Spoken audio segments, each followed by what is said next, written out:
The Nigeria's fintech industry has managed to remain on a growth trajectory so far this year in spite of the country's tough macroeconomic environment. And one of the key developments in that sector in the outgoing year was the incoming of Dr. Stanley Jacob as the president of the Fintech Association of Nigeria. That's the largest umbrella body of all institutions and professionals in that sector.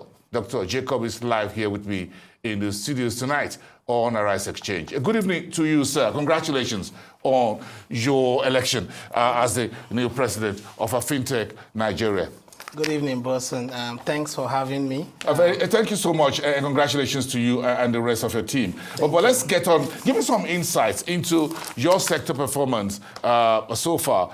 We just have a few weeks to go. I think, like you mentioned in the opening, we've seen steady growth despite economic downturns.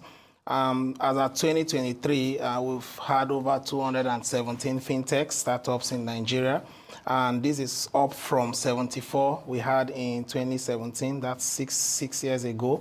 The number keeps increasing year on year. We've also seen that Nigeria last year gained the top spot for early stage fintech investment. And this is despite the drop in investment in Africa, looking back at 2022. So what we're seeing now is government attraction. Over time, government investors have been particularly attracted to fintechs, given how we have been able to revolutionize payments, health, agriculture, insurance, and other sectors. For us in Nigeria, the mobile penetration has been a catalyst for this growth, despite our poverty levels and declining economic condition. Our youthful population also presents a unique opportunity for us, for fintechs and investors in this space. We think that ability to be able to serve customers digitally, looking at the landscape, be able to unpack financial services, has been a unique factor that has catalyzed this growth. I think one of the things that I'm really been enthused as a journalist is the fact that fintech has gone beyond just Naira and Kobo.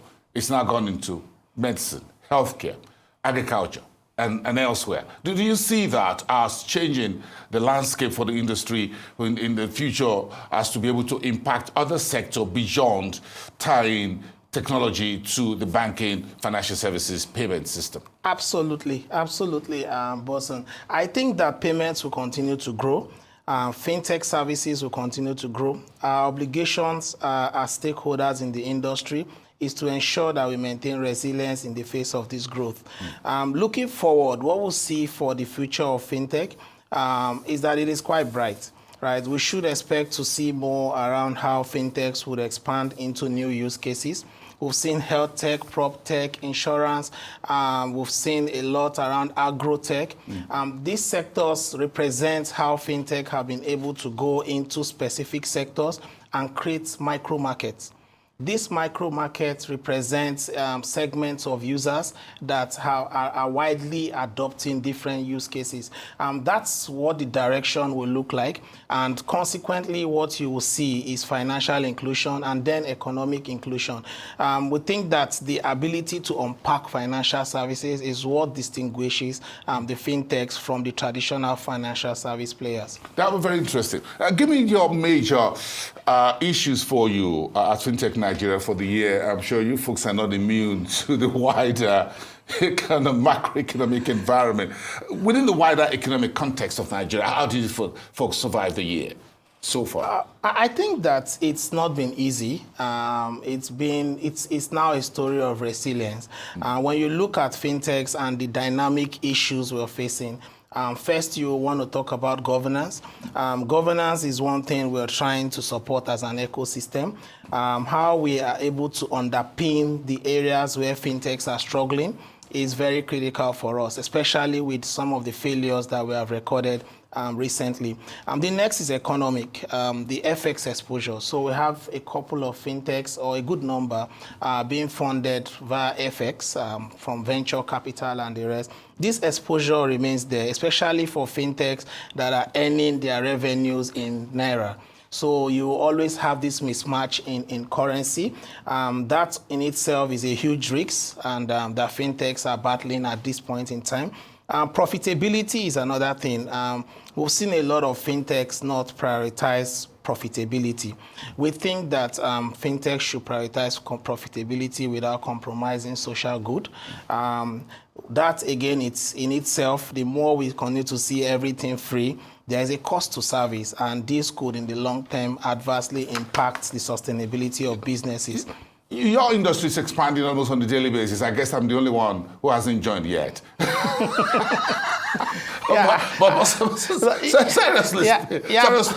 But Boston, I want to first of all thank you. I don't think you haven't joined.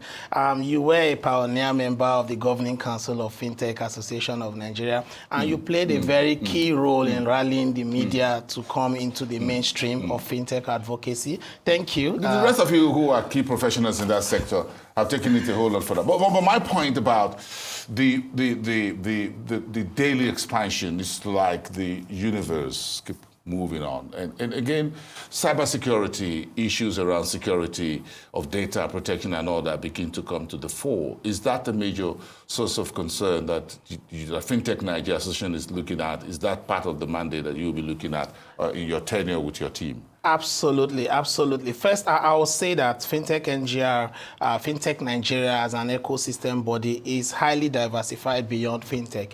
Not just as you see in the name. Over the years, we've been able to support a membership structure that cuts across financial service providers, technology and manufacturing, consulting, investment, venture capital, startup incubators, and a wide array of sectors. This goes to show that the role of fintech cuts across different areas of our work and daily interaction. So one thing we're focusing on when I took up this mantle of leadership, a few days afterwards, we unveiled the PI agenda. PI represents participation, innovation, and expansion.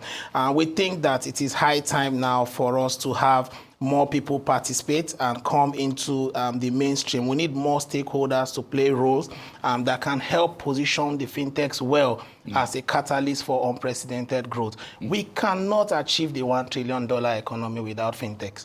That is where we are driving participation. That was part of the Fintech Nigeria Week. Yes, that was just about a couple of weeks ago. Yes, that was just about 3 weeks ago. Yes. So it's very critical. What we've also done is to go ahead to set up communities of practice that cuts across new technologies. How do we well position and guide the introduction of new technologies into the market to ensure that it really hits that spot of inclusive finance that we are driving at? Cybersecurity comes tops, and this also has a lot to do with data.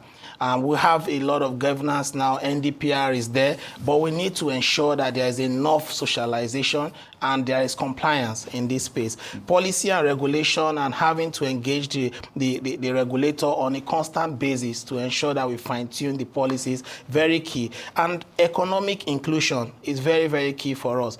We think that we can work very closely with government, the Ministry of Science and Technology, the digital economy. We need to catch these people young.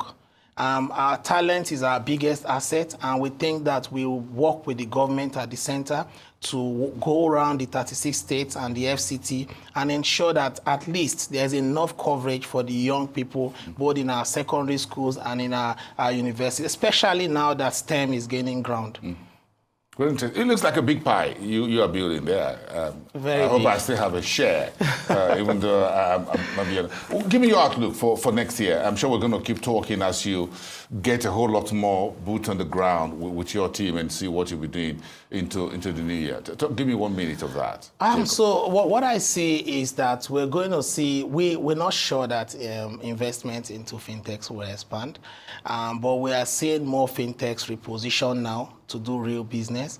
But Nigeria will still continue to stay on top in terms of investment and inflow, especially with the deliberateness that government is putting in that space at this time. And we also think that when we are able to drive down our policies, there will be a lot more fintechs will keep coming. We think that the regulation there will be a lot of back and forth in the engagement, both in the telco space and in the payment space. But we are having this engagement. In terms of investment and the FX exposures, We think that the macroeconomic issues that we are facing now will continue to impact fintechs. But again, that's where resilience comes in for us to be able to restrict and reduce the number of failures that could happen. But really, the exposure is real.